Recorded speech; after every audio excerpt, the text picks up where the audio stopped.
اعوذ باللہ من الشیطان الرجیم بسم اللہ الرحمن الرحیم واما وجہ تمسک العلماء باطلاق ادلۃ البیع ونحوہ فلأن الخطابات لما وردت على طبق العرف حمل لفظ البیع وشبہہ فی الخطابات الشرعیۃ على ما هو الصحیح المؤثر عند العرف الی آخرہ۔ حضرات، ہم لوگوں کی گفتگو تعریف بیع کے سلسلے میں مفصلاً چلی، جو آج منزل اختتام تک پہنچ رہی ہے۔ آپ کو یاد ہوگا انہوں نے یہ فرمایا تھا کہ شہید اول اور شہید ثانی کی جب باتوں کو انہوں نے قبول نہیں کیا تھا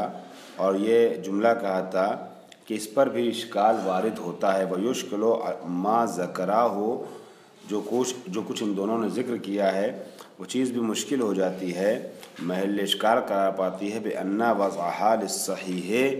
اس طریقے سے کہ اگر آپ کہیں کہ یہ وضع کیا گیا ہے خاص کر کے بیع صحیح کے لیے، بیع یعنی بیع جو ہے اس کو مخصوص کر دیا جائے کس چیز سے؟ بیع صحیح سے، اور فاسد کو شامل نہ کرتی ہو، تو یہ چیز سبب بن جاتی ہے اس بات کا کہ جو آیتیں ہیں اس طرح کی احل اللہ البیع وغیرہ ٹائپ کی آیتیں، اس طرح کی آیتوں سے باب عقد بیع ہو یا دوسرے عقود ہوں، ان ابواب میں اس طریقے کے آیات اور ان طریقے کے اطلاقات سے تمسک نہیں کیا جا سکتا ہے، ٹھیک ہے؟ کیونکہ اب بیع صرف اور صرف اسی کو کہیں گے جو صحیح ہو، تو جہاں پر شک آ جاتا ہے پھر وہاں پر لفظ بیع صادق نہیں آئے گا، حالانکہ احل اللہ البیع جیسے کلمات